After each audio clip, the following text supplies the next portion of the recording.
Zap Crypto. Tous les jours, toute l'actu crypto au même endroit. Et pour me soutenir, abonne-toi et active la cloche pour ne pas manquer le prochain Zap Crypto. Bonsoir la cryptosphère. Comme d'habitude, on commence avec le Fear and Greed Index, actuellement à 30. Dans l'extrême peur, le Social Index toujours bloqué à fond sur Up et le marketeur d'Orflow actuellement en recherche de fort-vente. Comme tous les dimanches hier, nous avons tiré au sort tous les gagnants de la semaine, qui sont Eric D, David Birota, Amaury qui gagne 2 fois, Schmidt Sylvain qui gagne 2 fois, Senna Queen qui gagne 2 fois, Fredouille qui gagne également 2 fois et Monsieur Rabbit. Avec la communauté, nous pensons tout simplement que les tirages au sort sont ensorcelés, donc bravo à tous ces gagnants, surtout les doublons. N'oubliez pas que si vous aussi vous voulez participer au tirage au sort des NFT de la chaîne, il vous faut simplement laisser un petit commentaire sous les apps crypto. Je vous souhaite une excellente vidéo ainsi qu'une excellente semaine. C'était Zap Crypto. On va commencer bien évidemment par le mensuel à surveiller puisque cette semaine on aura donc la clôture de ce mois de juillet. Bougie de faible amplitude, hein, si on compare par rapport aux 3 dernières, on avait quand même, je pense, des grosses amplitudes. Hop, on va mettre ici, on faisait du moins 35%, en moyenne à peu près, là on avait fait du moins 46%, et là on a de la mèche haute à la mèche basse seulement 22%.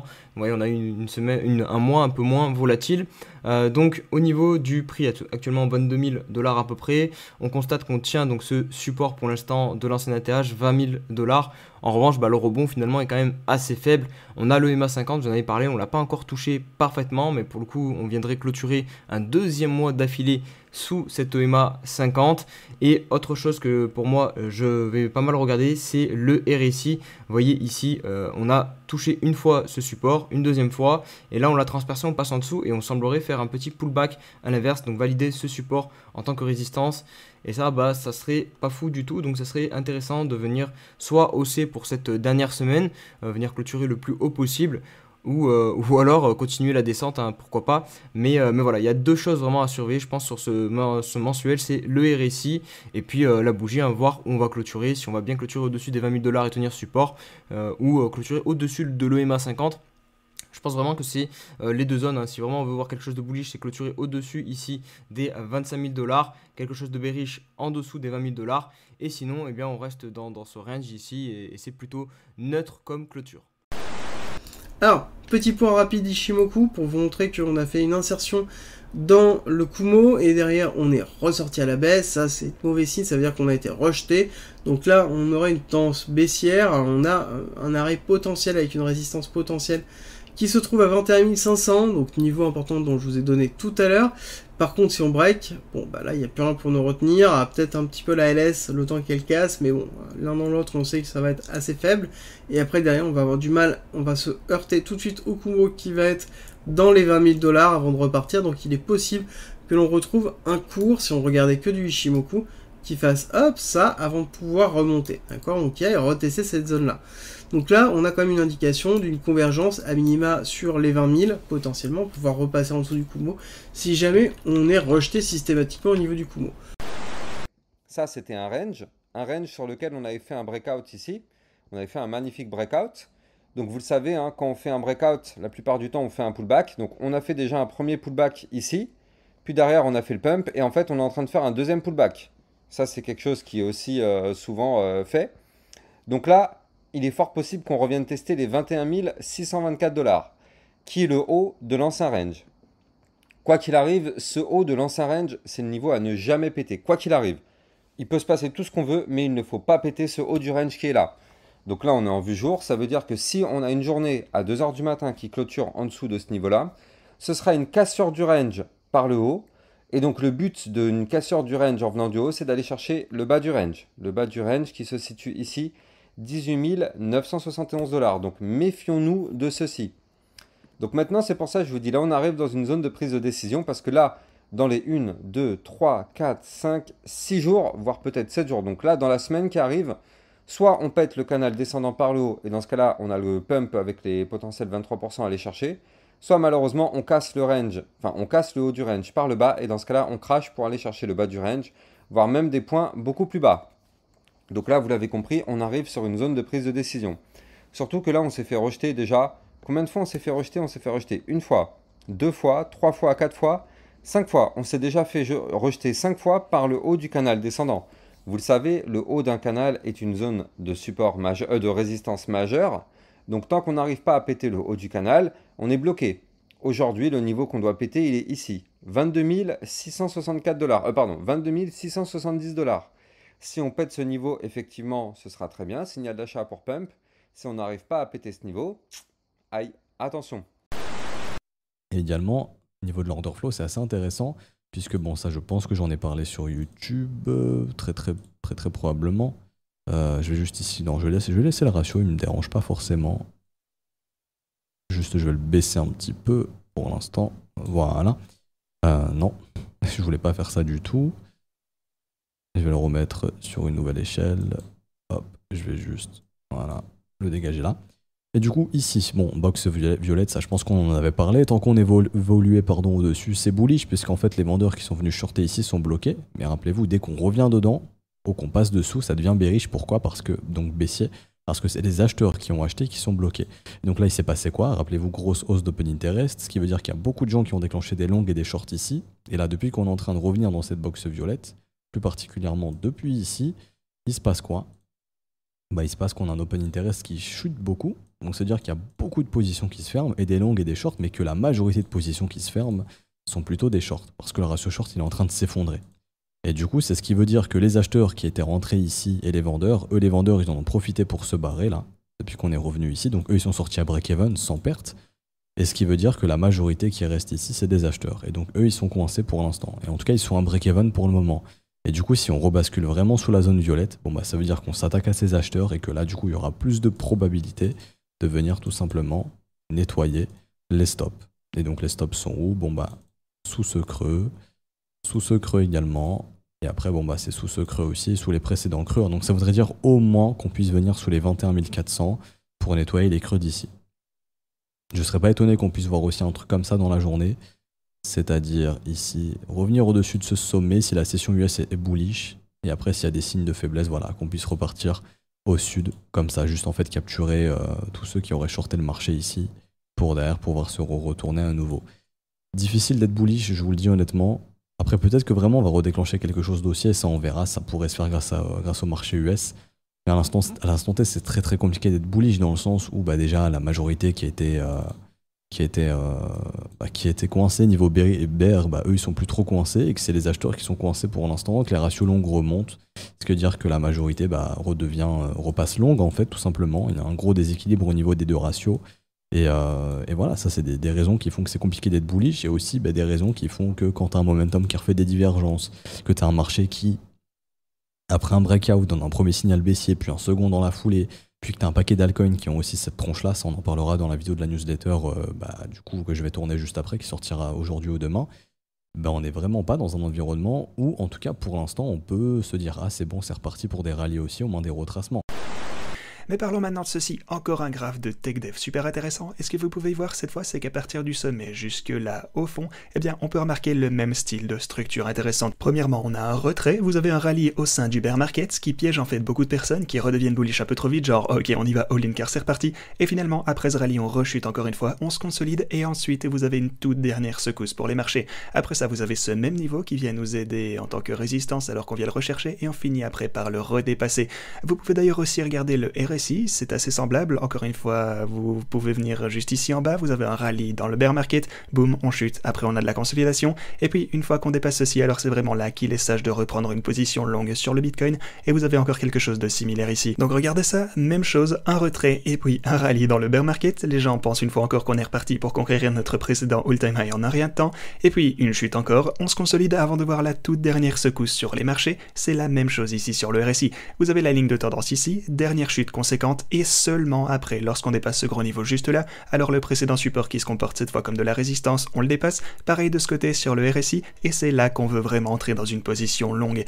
Et regardez là où on en est pour le moment, la consolidation ici, on a vu le rallye dans le bear market, on a eu cette poussée avant de finalement rechuter, on a cette consolidation avec quelque chose de similaire de ce côté. Maintenant, le fameux niveau ici se trouve vers les 32 ou 35 000 $ entre les deux, on a encore largement le temps de voir venir car on n'a même pas non plus touché ça sur le RSI, mais c'est vraiment tout de même aligné avec ce que je vous montrais hier par exemple concernant les hash ribbons, étant donné qu'il s'agit en gros d'un autre indicateur qui a été en mesure de prédire les précédents bottoms de la part du Bitcoin, vous disant lorsqu'on peut rentrer en fait dans un nouveau trade en fonction des rubans de hash. Encore une fois, on a définitivement des données intéressantes à voir pour se projeter à l'avenir, les choses sont en train de s'aligner pour le prochain cycle du Bitcoin. Hop, on vient sur le weekly, je vous avais dit, ce qui est important pour moi, hop, on vient comme ça, c'est qu'on vienne breaker la ligne ici, les 1419 $. Pourquoi? Chut, tu reviens là, et voilà, ça représente le maximum qu'il y a eu en 2018, tu vois. C'est pour ça que pour moi, c'est celle-là qui est la plus importante, voilà, ici. En fait, c'est le dernier plus haut. Parce qu'après ce plus haut là, on a un bas, et le précédent plus haut, il est là. Donc, hop. Donc je m'étais dit, c'est important qu'on vienne chercher du support et surtout qu'on vienne chercher du momentum sur les 1500, 1600, pardon, les 1419, excusez-moi, parce que je vois ça ici. Et aussi, je vous avais dit, il faut faire attention, il faut vraiment qu'on regarde ici dans cette box si on va avoir un golden cross entre le signal et son MACD. Pour l'instant, c'est en train de se produire. On n'y est pas encore, mais on voit vraiment que les histogrammes diminuent. Et si on a un golden cross entre les deux, ça peut être un to the moon. Ça peut pumper, pardon, j'aime pas ce terme. Et alors, on a un objectif court terme. On peut venir chercher. On regarde un petit peu. Ici, vous voyez. Ça, c'est un premier objectif court terme. Et après, là, ton deuxième objectif court terme, c'est moyen terme même. C'est le précédent plus haut qui se trouve là. Parce qu'en fait, après ce haut-ci, c'est ce haut-là. Je vais même te dire que le haut, c'est celui-là. Mais entre eux, tu as des hauts intermédiaires. C'est ça le problème, c'est que là, tu es en weekly. Donc, il faut que tu te tapes en daily. Et sur du daily, voilà, tu viens chercher les hauts intermédiaires. Tu as celui-ci à 1937. Tu as l'autre ici à 2072. Tu as l'autre ici à 2190. Et après, il faut aussi casser les moyennes mobiles. Donc, moi, je pense que déjà, si on arrive à venir chercher ici la moyenne mobile sans période, sur du daily, ça peut être vraiment bonheur à 1840 $. Ensuite, c'est l'information de la semaine prochaine et le reste, pour moi, ça ne sert à rien comme information. C'est l'information importante. Moi, ce qui me plaît déjà, c'est que la Fed aujourd'hui, l'information, c'est qu'il devrait relever ses taux de 0,75%. Et c'est toujours dans le bon sens parce qu'il y a quelques semaines, les prévisions des analystes, c'était plutôt une augmentation de 1%. Donc c'est pas grand-chose, c'est un peu moins, mais c'est quand même moins, donc ça va dans le bon sens. Et s'ils annoncent peut-être une hausse à 0,5%, ça sera une très très bonne nouvelle pour le marché, et je pense que le marché peut pumper à l'issue de ça. Donc il y a une probabilité de récession relevée à 40% qui est plus élevée, et la Fed, bien évidemment, aux États-Unis, c'est pas comme en Europe avec la BCE, où son seul cheval de bataille, c'est l'inflation à 3%. Donc déjà, ils échouent complètement dans leur fonction principale. La fonction principale de la BCE, c'est de garantir, d'essayer de maintenir l'inflation à 3%. On est plutôt à 8-10% en fonction des pays. Et donc, aux États-Unis, ça n'a rien à voir. La Fed, c'est le business. Ça veut dire que si l'économie, on sent qu'il va y avoir de la récession, ils vont freiner les hausses de taux. C'est très pragmatique aux États-Unis. C'est le business. Et limite, l'inflation, c'est secondaire, quoi. Donc ça, c'est vraiment l'information de la semaine prochaine à suivre. 26-27 et les conclusions le 27 de la Fed. L'indicateur de la position cash. Donc actuellement, le roi, après évidemment cet euro qui est complètement faibli, qui a perdu presque 20% de valeur en 2 ans. Donc il a été évidemment le king là et il était dans un rallye sans précédent. Alors enfin, on a un signal d'affaiblissement. Encore une fois, ce signal d'affaiblissement n'est pas encore dans un changement de structure baissier. Il est toujours bull. Donc évidemment, tant qu'il est bull, il y a une méfiance de notre part qui est obligatoire. Mais pour l'instant, il a l'air de s'être calmé, ce qui est plutôt, entre guillemets, bon signe. Mais tant qu'on n'a pas une évolution daily avec creux, sommet de plus en plus bas, il est toujours fort. Donc ça, c'est un constat important et c'est nos indicateurs macro importants. Il faut savoir que depuis que la crypto-monnaie est institutionnalisée, c'est-à-dire qu'il y a beaucoup plus d'institutions, beaucoup plus de fonds, beaucoup plus de personnes qui traitent les cryptos de façon sérieuse, elles sont de plus en plus corrélées à ce qui se passe sur la finance traditionnelle. Et c'est pour ça que c'est très important de regarder en parallèle ce qui se passe à côté, de façon à ne pas être pris par surprise. par exemple, si on prend l'exemple, voyez, décembre 2007 à juin 2009, donc on a commencé à vraiment la récession en décembre 2007, ce qui était, si je reviens en arrière, quand même assez tôt. Donc, vous voyez ici, la récession, elle avait commencé ici et elle a continué jusqu'en juin 2009. Donc, vous voyez, il y a eu quand même tout ça alors que la récession était déjà là. Donc, beaucoup peuvent se dire, ça y est, c'est pricé, elle est là. Non, pas forcément, puisqu'il y a eu une escalade d'événements et une escalade de pricing de plusieurs événements, dont Lehman Brothers, bien évidemment. Là, pour l'instant, même si, admettons, on a eu 2 trimestres consécutifs en contraction, on ne sait pas encore, mais admettons, nous avons eu ça, ça se peut que ça ne soit pas forcément terminé, puisqu'on n'a pas encore forcément pricé une récession des earnings. Donc, ça peut être long. Comme vous pouvez constater ici, ça a duré quand même pratiquement 2 ans. Alors, la récession de 2020, ça a été vraiment spécial. Hein, ça a été très très court. En plus, on a injecté de l'argent. Mais vous voyez, même par exemple dans les années 2000, la récession est arrivée donc en mars 2001 et jusqu'en novembre 2001. Et pourtant, les marchés ont continué de baisser. Vous voyez, si on revient de mars 2001, donc elle avait été officialisée en mars 2001 et elle a continué jusqu'en novembre 2001 officiellement. Et pourtant, le marché a bottomé, c'est-à-dire a fait un bottom bien après que ça soit finalisé. Donc, vous voyez, ça peut durer très longtemps, des fois, les marchés baissiers. Et pour l'instant, on est encore dans le marché baissier. Donc, soit on est à mi-chemin, comme je disais, et on n'a pas pricé encore la baisse des earnings, donc ça descend lentement, mais on n'a pas encore forcément pricé une récession des earnings. Ou soit on est à mi-chemin, ou soit on a fait le bottom. Mais personnellement, je vote pour l'option 1. Je peux me tromper. Hein. On va devoir aussi jongler avec tout l'aspect macroéconomique, puisqu'il y a un autre sujet qui commence à arriver de manière assez intense, qui n'est pas un sujet américain, c'est un sujet européen, puisqu'on en a déjà parlé dans ces émissions. Ce qu'il faut retenir, c'est que la dette italienne commence à être un sacré problème. Aujourd'hui, on sait que le 10 ans italien est assez haut, 3,6% dans ces eaux-là, et que le 10 ans allemand est très bas. Et en fait, l'écart entre le 10 ans allemand et le 10 ans italien commence à être un sacré problème pour la BCE, parce que finalement, si les Italiens veulent encore se financer, eh bien ça commence à être très cher pour eux pour rembourser les taux d'intérêt à 3,6%. Et donc en plus de ça, ça va être très très très difficile de lever des nouveaux capitaux pour pouvoir aider le pays à se reconstruire. De l'autre côté, vous avez l'Allemagne qui a des taux très très bas. Et donc cette disparité à l'intérieur de l'Europe rappelle un tout petit peu ce qui s'est passé à une époque en 2011 quand c'est la Grèce qui était en train de partir en sucette. Donc ça reste aussi un stress parce qu'on parle de plus en plus de l'écart du spread entre le 10 ans italien et le 10 ans allemand. Et certains experts, de nouveau, commencent déjà à dire que peut-être à terme, eh bien, la BCE devrait intervenir pour essayer de faire baisser les taux italiens et monter les taux allemands, donc réduire le spread, ce qui serait pas tout à fait juste pour les Allemands, puisque forcément ils devraient payer pour la dette des Italiens, et ça ne fait plaisir à personne. Surtout que les Allemands aujourd'hui, ils ont quand même pas mal de soucis à cause du gaz, puisque c'est eux qui vont devoir à un moment donné recommencer à distribuer le gaz en Europe, et puis forcément c'est soit rationner l'Allemagne pour pouvoir distribuer au reste de l'Europe, soit on doit en prendre plus pour l'Allemagne et moins distribuer à l'Europe, ce qui remettrait un peu en cause finalement le concept même de l'Europe qui ne semble plus très très bien fonctionner aujourd'hui avec l'euro qui ne cesse de se faire démonter la tête récemment. Été 2008. Le monde est en ébullition.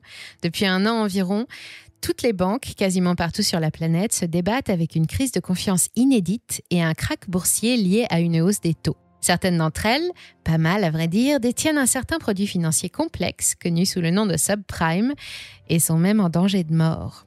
La crise est venue des États-Unis, des ménages américains les plus modestes, à qui les banques ont accordé des crédits immobiliers à des conditions douteuses. Ces prêts immobiliers risqués, la finance les a transformés en produits d'investissement, très rentables et faciles à vendre partout dans le monde. Avec la hausse des taux, les ménages fragiles n'ont pas pu faire face à leur mensualité de crédit. La situation a inévitablement mal tourné et plusieurs banques américaines ont fait défaut. Certaines d'entre elles, comme la banque Bear Stearns, la première à s'effondrer, ou Lehman Brothers, vont disparaître du paysage et d'autres seront sauvées, comme les 2 sociétés de crédit Fannie Mae et Freddie Mac, ou l'assureur AIG, obligeant le gouvernement américain à mettre la main au portefeuille et à se montrer très généreux avec l'argent public. C'est ce que l'on appelle le bail-out, le refinancement de l'argent extérieur, en l'occurrence celui du contribuable. En France, c'est aussi le choix que nous avons fait et aucune de nos banques, pourtant très exposées aux subprimes et face à de lourdes pertes, ne sera abandonnée dans la bataille. 30 milliards d'euros débloqués en urgence, inclus dans un vaste plan de soutien de 360 milliards d'euros décidé par le gouvernement Sarkozy. C'est l'équivalent du budget de l'État de 2009, mais c'était la seule solution pour soutenir les emplois, l'économie et l'impôt. Nos fleurons nationaux, dont la BNP Paribas, première banque européenne, étaient-ils en si mauvaise santé pour avoir besoin que l'État vole à leur secours, comme il l'a fait aussi en 2001 après l'explosion de la bulle Internet et avant cela pendant la dépression des années 90 ou encore avant, en 1988 et bien d'autres fois encore dans l'histoire. Un système financier, c'est vital, mais quand ça va mal, ça coûte cher, surtout quand il est privé. Et comme le bilan de la situation mondiale en ce moment n'est pas des plus brillants, entre inflation et pénurie qui paralysent l'économie, une guerre aux enjeux énergétiques préoccupants et sans compter toutes les autres menaces qui pèsent sur la finance française, nous avons voulu savoir si cette fois nos banques étaient suffisamment bien armées pour éviter le pire. À quoi ressemble le paysage bancaire français en 2022 ? S'est-il renforcé après tout ce qu'il a traversé ces 30 dernières années ? Et votre argent y est-il vraiment en sécurité ? L'Europe vit dans un excès d'endettement. Ce n'est une surprise pour personne, mais aujourd'hui, nous sommes vraiment entrés dans ce que Keynes appelle une trappe à dette. Même Bruno Le Maire l'a vu lorsqu'il annonce que la cote d'alerte a été atteinte sur la dette. En clair, l'État français paye plus d'intérêts sur sa dette qu'il ne génère de croissance. En l'état actuel, la partie est donc terminée. C'était la situation de la Grèce en 2012 qui a déclenché l'intervention du FMI. Avec une dette de 120% du PIB et des taux d'intérêt à 5%, ce qui est une hypothèse basse pour lutter contre une inflation à 10%, il faudrait au moins 6% de croissance pour sortir de cette trappe à dette. À partir de là, soit il faut que la BCE imprime plus d'argent pour racheter la dette de la France, soit il faut mettre en place un grand plan d'austérité. En ce qui concerne l'impression de billets, la BCE a la route barrée par l'inflation. C'est pour cela qu'elle se démène en essayant d'inventer des outils anti-fragmentation de la zone euro. Voilà le principe. Vendre la dette des pays les moins en faillite, comme l'Allemagne ou la France, ce qui va faire monter le coût de la dette pour ces pays, et en contrepartie, acheter la dette et soutenir les pays complètement en faillite comme l'Italie pour faire baisser la pression. Rendez-vous compte que la BCE classe la France parmi les pays riches de la zone euro dans son plan anti-fragmentation, malgré ses 120% d'endettement minimum et 50% de déficit sur son budget annuel. Reste donc la cure d'austérité. Aujourd'hui, elle s'appelle plan de réduction de la consommation d'énergie, car les Russes ayant coupé l'approvisionnement en gaz de l'Union européenne, une partie significative de l'économie dans l'Union européenne va s'arrêter. Les usines allemandes au premier rang. Bien sûr, cette cure d'austérité est soumise à une coupure définitive du gaz russe, ce qui n'est pas encore totalement acté au moment où j'écris cette vidéo. Je tiens à mettre ce petit bémol. Donc, la récession est assurée, ce n'est pas un risque car nous sommes déjà en récession. La question est, quelle sera l'ampleur de cette récession ? À l'heure où je vous parle, le gouvernement français et l'Union européenne mettent en place des plans de rationnement drastique de l'énergie, mais aussi de tout un tas de produits de consommation courante dont la production sera contrainte par le manque d'énergie dans les usines dans le cas où la Russie coupe effectivement le gaz russe le 21 juillet. La rentrée de septembre va donc être très agitée et rien que cette première partie suffit à comprendre le choix de Ray Dalio de shorter l'euro. Mais ce n'est pas tout, il faut bien comprendre quel sera l'impact d'une récession de 10 à 15%, ce qui est un bon ordre de grandeur si jamais la Russie coupait le gaz à l'Union européenne. Salut Asher, par quelle étape d'apprentissage doit-on passer pour savoir trade correctement ? Je préfère pas répondre à ça, je suis pas trader pro, je peux pas te conseiller intelligemment. Tout ce que je peux te dire, c'est que c'est un métier, ça s'apprend, ça s'étudie. C'est absolument pas après quelques vidéos YouTube et quelques années en slip dans ton salon à regarder des tutos que tu vas devenir un trader. C'est une discipline, une stratégie, des formations. Et quand je te dis des formations, c'est pas juste la formation qui vous rendra riche en 2 modules de 45 minutes. Non, c'est vraiment beaucoup de temps, beaucoup d'essais. Et la réalité, c'est de la tentative, de l'expertise, avoir essayé, avoir fait des erreurs, améliorer ta stratégie, etc., sur une longue période de temps qui améliore réellement ta méthodologie, en fait, si tu veux. Mais je pourrais pas te dire le chemin qui... C'est comme si tu disais, oui, comment devenir footballeur professionnel ? Alors, je sais pas, mais quelque chose me dit qu'il faut t'entraîner, qu'il faut au début jouer dans des plus petits clubs, qu'il faut faire quelques matchs, améliorer ton jeu, et ensuite, pourquoi pas te former, rejoindre un club plus prestigieux qui lui va, etc., quoi. Je peux pas te répondre. En tout cas, je ne suis pas trader pro, donc je ne peux pas te dire comment le devenir, tout simplement.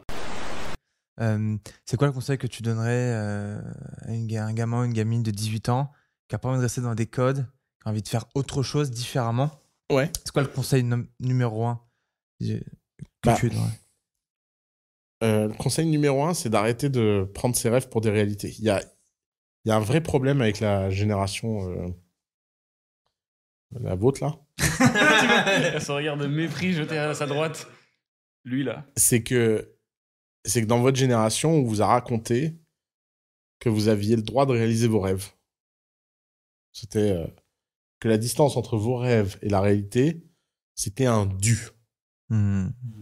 Et ça, c'est terrible. C'est terrible. C'est le meilleur conseil que je peux donner à quelqu'un de 18 ans, c'est que personne n'attend, tout le monde s'en fout, tout le monde ment. Et en fait, vas-y, quoi. C'est pas grave. Il n'y a rien à perdre. T'as rien à perdre, t'as rien à gagner, t'as juste à vivre. Réduis ta temporalité. Te demande pas ce que tu vas faire dans 10 ans. Demande-toi, qu'est-ce que tu peux faire de plus impressionnant cette semaine? Et réduis ton échelle temporelle et tout se passera bien. Les gens sont tous obsédés par faire des trucs incroyables dans leur vie, mais personne n'est obsédé par faire des trucs incroyables dans sa journée. Et qui fait un truc incroyable dans sa vie s'il fait pas un truc incroyable de ses journées? C'est trop bizarre.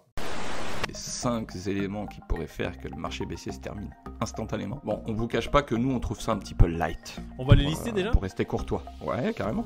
Alors, le premier, c'est quoi? Merge de l'Ethereum réussi. Le second, l'appropriation d'un ETF spot Bitcoin. Après, t'aurais la Fed qui fait marche arrière sur l'augmentation des taux. Nous avons l'adoption majeure du Bitcoin comme monnaie légale. Donc, si vous avez de plus en plus de pays qui adoptent le Bitcoin comme monnaie légale, bah effectivement, ça pourrait inverser la tendance. L'intégration comme option de paiement par une grande entreprise. Des crypto-monnaies tout simplement. C'est sûr que si demain vous pouvez payer votre carburant en crypto, l'adoption devrait être plus rapide.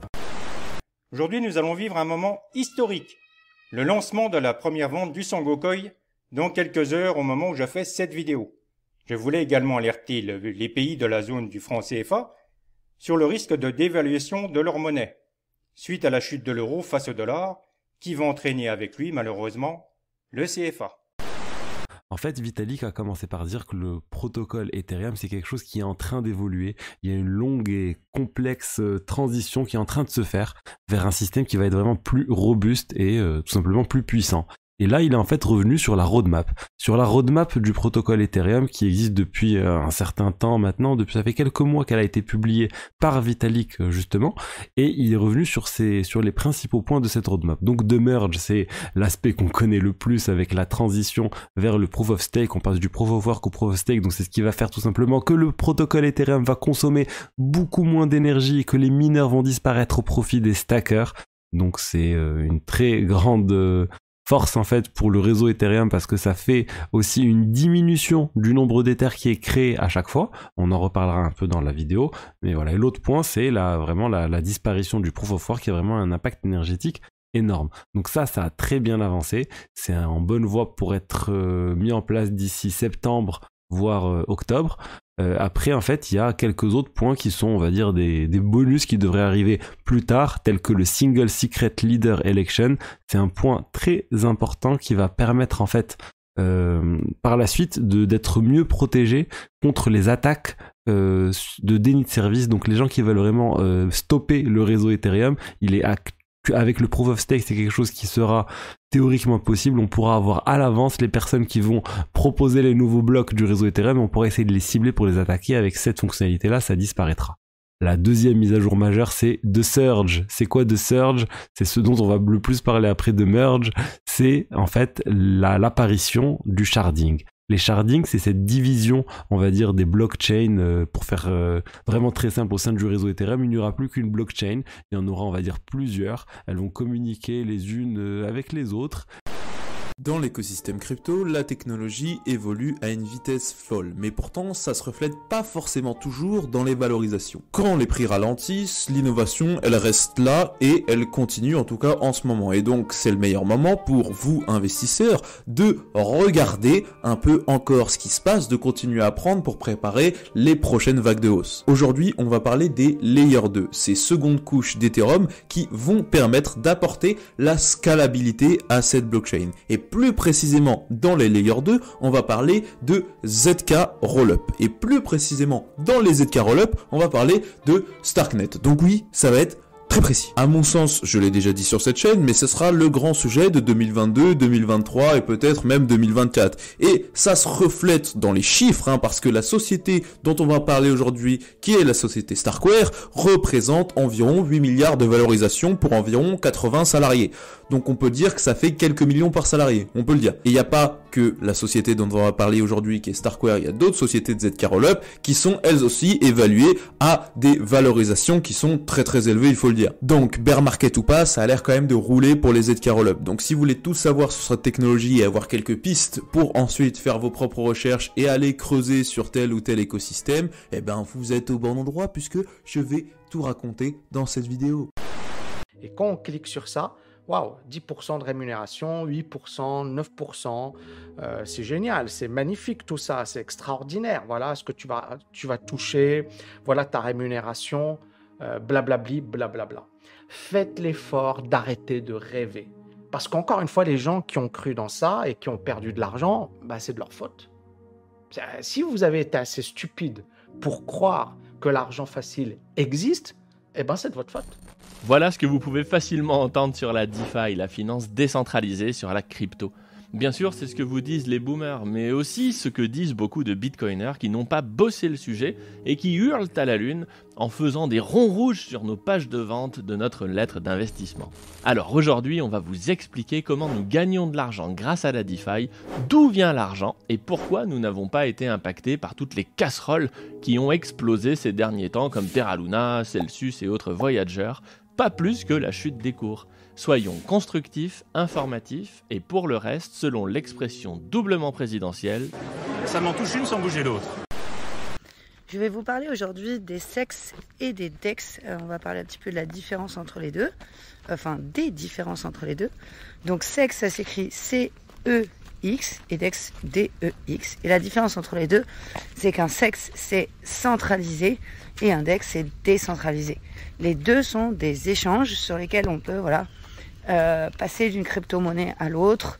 Et en l'occurrence, pour le cas des CEX, on peut même passer des monnaies fiat, donc des monnaies fiduciaires, comme le dollar et l'euro, à des monnaies, à des crypto-monnaies. Donc ça, c'est la première différence. Sur un CEX, vous pouvez transformer votre argent normal, comme on dit, hein, en argent crypto actif. Et donc, c'est souvent par là que passe tout le monde, en fait, hein, les premières transactions. On passe par Coinbase, Binance, FTX, ce genre de plateformes, qui sont des échanges centralisés. Donc, en fait, l'avantage de ces échanges, c'est que, en fait, ils gardent vos clés. Donc, vous avez un moyen de les récupérer, en quelque sorte. Si vous perdez vos mots de passe, vous avez un type de connexion qui est le même que ce qu'on connaît dans le Web 2, c'est-à-dire avec votre adresse mail, avec un code. Vous pouvez activer une identification à 2 facteurs, 2FA, ça s'écrit. Et donc, vous avez un peu plus de sécurité de ce point de vue-là. En fait, vous avez moins de responsabilités. Par contre, ce sont aussi des échanges qui peuvent facilement se faire hacker. Alors après, ils ont tous énormément de sécurité mise en place, mais ils peuvent se faire hacker et en fait, ils ont des adresses sur lesquelles ils cumulent l'argent de toutes les personnes qui sont inscrites dessus et qui ont pris des actifs. Alors que les DEX, eux, sont décentralisés, ils sont donc un peu plus lents puisqu'il y a un échange de clés. Ils sont aussi, en général, il y a moins de liquidité dessus. Donc parfois, il y a certains swaps qui ne sont pas disponibles. Et surtout, on ne peut pas changer du fiat en crypto-monnaie. C'est que entre les crypto-monnaies. Donc c'est un peu différent.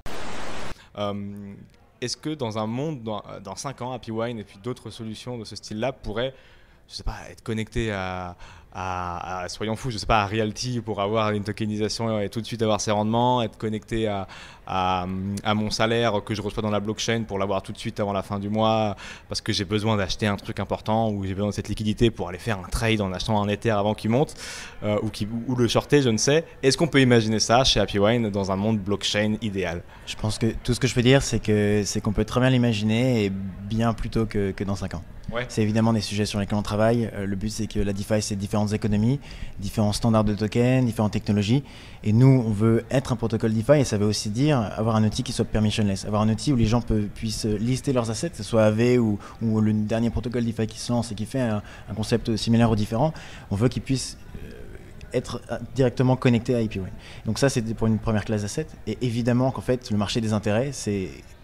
Tu as cité quelques projets qu'on connaît très bien et même d'autres types d'assets. Et ça, c'est évidemment des choses sur lesquelles on travaille. Et voilà. Et on parlait de 2 investissements qu'on a fait et on rigolait sur le fait qu'on va jamais retrouver notre argent. Et petit frère, il dit, mais je comprends pas pourquoi vous l'avez fait. Oui, parce que c'est notre pote.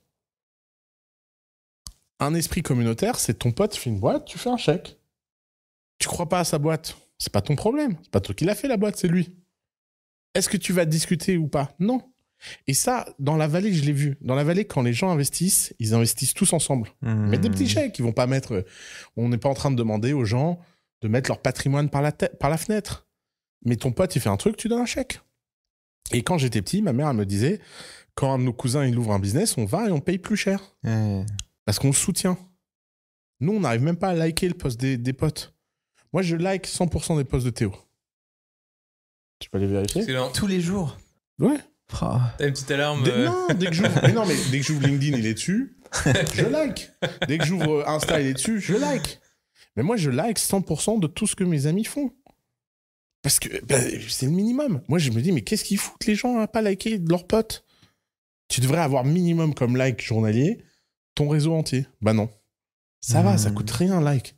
Tu lis, tu likes. Et ça vient d'où ça de pas donner de la force? Je sais pas, c'est le sens, c'est l'absence de sens communautaire. On n'a pas la culture de la communauté. Au Liban, t'as ça. Pour le meilleur et pour le pire. Et tu penses qu'on peut la créer? Non. Enfin, sans doute. Moi, j'ai arrêté d'essayer. Quelqu'un d'autre. Allez-y, good luck.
Alors, c'est bien beau tout ça, ils sont partenaires avec Honda, c'est un club retenu, ok, mais c'est quoi le projet?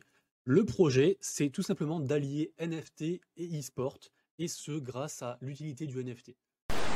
Voici le compte Twitter du projet Lens, la première collection de NFT immobiliers qui peuvent être déployés dans tous les métaverses. Donc les premiers NFT immobiliers avec l'interopérabilité. Je vous ai déjà parlé de l'immobilier du métaverse dans différentes vidéos parce que je pense que ça va être quelque chose qui va se développer d'ici les prochaines années. Et il y a même des articles sur la Fnac qui parlent de l'immobilier du métaverse. Il ne s'agit pas à proprement parler d'habitation, mais de lieux pour représenter une marque ou créer des expériences. Ça peut être fait pour attirer l'attention sur sa marque. Et évidemment, il y a pas mal d'investisseurs qui espèrent pouvoir aussi louer le terrain ou le revendre à un prix plus élevé quand le métaverse va se développer. Donc il y a aussi de la spéculation. Pour l'instant, les plus gros métaverses du monde, c'est The Sandbox et Decentraland. Il y a aussi d'autres acteurs. Il y a pas mal de métaverses qui se développent. Et les 4 plus gros métaverses, en 2021, les ventes de leur terrain, ça a atteint 500 millions de dollars en tout. Donc ça représente déjà un gros marché. The Sandbox, à lui tout seul, représente 60% du marché. Dans ce métaverse, en moyenne, un terrain, ça coûte 11 000 dollars quand même. Mais il y en a qui peuvent valoir beaucoup plus cher, comme pour acheter à côté du manoir de Snoop Dogg, ça a été valorisé à plus de 400 000 dollars, d'où le côté spéculation. Il y a cet article de Forbes, je pourrais vous le mettre en description, il est pas mal. Et d'après Bloomberg Intelligence, d'ici 2024, le marché pourrait même atteindre 800 milliards de dollars, et d'ici 10 ans, même 30 000 milliards de dollars. Donc ça intéresse beaucoup de monde, beaucoup de marques. Carrefour, on en a entendu parler par exemple, mais je crois que même Nike ou c'est Adidas, je sais plus, qui a fait son propre métaverse. Il y a même des agences immobilières du métaverse qui se développent. Donc il y a bien un marché, le projet Lens l'a bien compris, c'est pour ça aussi qu'ils seront présents dans plusieurs métaverses.